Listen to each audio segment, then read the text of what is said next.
Bueno, ahora vamos a escuchar a Gabriela Bar-Víctor, licenciada en Trabajo Social y con doctorado en Violencia de Género, en Estudios de Género en realidad. En primer lugar, me gustaría poder disculparme por no estar presente, pero bueno, tengo obligaciones laborales de las que no puedo renunciar y entonces, bueno, estoy de alguna manera presente con este video. Antes de empezar, me gustaría contar qué es lo que estoy haciendo en este momento con mi investigación. Yo estoy llevando adelante una investigación postdoctoral para el CONICET. Mi especificidad, mi área de investigación son las masculinidades que llamamos hegemónicas, ¿sí?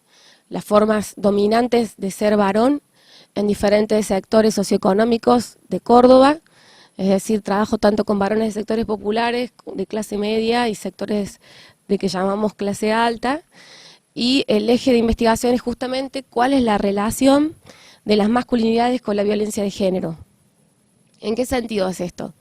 Yo aquí me traje algunas cifras que han estado circulando por las redes sociales y por diferentes ámbitos, que son de organizaciones como la Casa del Encuentro, ¿sí? O de la organización Mumalá. ¿Y por qué son cifras de estas organizaciones y no cifras así como estatales? Porque salvo el Ministerio de Justicia de la Nación, que durante el 2015, obligado por la Corte Suprema, realizó un registro de femicidios en el país durante el 2015, no contamos con cifras, con datos oficiales sobre casos de femicidio en la Argentina y violencia de género. Entonces, estas organizaciones que han hecho un rastreo sobre medios gráficos, sobre todo sobre las noticias de los diarios o de la televisión acerca de asesinatos de mujeres en manos de los varones, nos arroja la siguiente cifra. En los últimos 7 años, 1.800 mujeres fueron asesinadas, ¿sí?, por sus parejas o exparejas.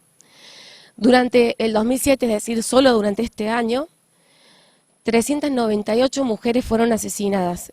Eso nos arroja una estadística de un asesinato de mujeres cada 26 horas. En el 80% de los casos, el agresor era la pareja de esa mujer o su expareja. Básicamente del 80% pareja directa y el resto eran todas personas de su círculo íntimo. ¿Por qué hago énfasis en esto?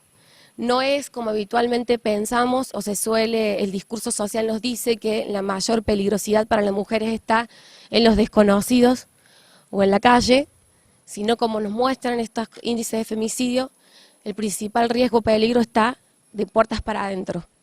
Es decir, la familia, aquellos sujetos de los cuales uno pensaría que son los destinatarios y son de quienes recibiríamos mayor afecto, cuidado y contención, son quienes están agrediendo y asesinando a las mujeres. No solamente en la Argentina, sino en el mundo, ¿sí? Si mira las cifras de España, si mira las cifras de México. Es por eso que algunas autoras como Marcela Lagarde hablan de lo que hay es, más que femicidio, un feminicidio, ¿sí?, que hace referencia al asesinato de grupos o sectores sociales en razón de su raza, de su clase y en este caso de su género. Y también cuando estoy pensando en el género, no estoy pensando solamente en las mujeres, sino que estoy pensando en todos aquellos sujetos feminizados, que para quienes hacemos teoría de género, nos estamos refiriendo a todos aquellos sujetos que no son los sectores dominantes. Y en las relaciones de género, y volviendo al inicio, los sectores dominantes son los varones heterosexuales, y sobre todo los varones heterosexuales blancos, ¿sí?, y de sectores medios y altos. Cuando pensamos entonces en los sujetos feminizados, estamos pensando travestis, ¿sí?, mujeres, lesbianas, gays, todos aquellos sujetos que ocupan un lugar de subordinación en relación al varón blanco y occidental sobre todo. Entonces, este grupo dominante, que generalmente no es estudiado, y por eso es que en mi investigación postdoctoral empecé un proceso de entrevistas en profundidad con varones, vuelvo a repetir, heterosexuales. ¿Y por qué hago énfasis en la heterosexualidad? Porque vivimos en un orden social que es un orden capitalista, pero además de capitalista, que implica una desigualdad económica, es decir, implica grupos que concentran la riqueza y grupos que se encuentran desposeídos. También es un orden que está atravesado por la heterosexualidad y por el sexismo. Es un orden heteropatriarcal, ¿sí? ¿Eso qué quiere decir? Que desde que nacemos y mientras nos vamos desarrollando, la sociedad, a través de los diferentes actores que intervienen, nos va diciendo en su discurso que lo natural y que lo esperable es que los sujetos seamos hombres o mujeres, y que seamos mujeres que desean hombres y hombres que desean mujeres. ¿Eso qué significa? Todo lo que se escape de esa norma heterosexual es considerado algo anómalo, algo a lo que va al perseguir, y en los peores casos, como en los femicidios o en los travesticidios o en la violencia que sufren los homosexuales y otras expresiones de género disidentes, la violencia física, psicológica, la anulación del otro, la invisibilización del otro. Y de eso son cómplices y lo reproducen múltiples actores. Un actor central de la difusión de este discurso que genera violencia, una violencia que es estructural, una violencia que es moral, ¿sí?, que es simbólica y no solamente física, son los medios de comunicación. Los medios de comunicación concentrados, los medios de comunicación hegemónicos, que a diario nos dicen a las personas cómo deberíamos comportarnos, cómo deberíamos pensar y sobre todo cómo deberíamos ser. Entonces vemos que cuando prendemos la televisión y prendemos, por ejemplo, programas de gran audiencia como los de Marcelo Tinelli, nos exponen diferentes estereotipos de lo que debería ser, por ejemplo, una mujer. Un estereotipo que además implica un doble discurso, porque por un lado están mostrando a las mujeres que tienen que salir desnudas, ¿sí?, que se convierten en objetos sexuales de consumo, donde se presenta una mujer que tiene que ser delgada, ¿no?, que tiene que ser blanca, respondiendo a los cánones occidentales, que debe comportarse como un objeto sexual al servicio de los varones que las consumen, donde nos muestran la figura de varones homosexuales como esta figura de lo gracioso, del marica, que es ridículo, ¿sí?, los travestis como objetos de burla y de risa. ¿Y cuál es la idea que trasciende eso? Primero, de que el doble discurso está en que, si bien nos muestran estas mujeres que están desnudas, que están mostrando los pechos, ¿sí?, después cuando una mujer está en la calle e intenta amamantar a su hijo, por ejemplo, es detenida por la policía por escándalo en la vía pública, porque esa mujer tiene que realizar esas tareas en el ámbito privado de su casa, ¿sí? Entonces, por un lado, vemos que las familias prenden el televisor y existen un montón de tetas que están al servicio para el consumo. Pero cuando una mujer aparece haciéndolo en la vía pública es cuestionada porque eso afecta la moral, porque esa mujer debería cumplir con esa obligación que tendría por ser madre en el ámbito de lo privado.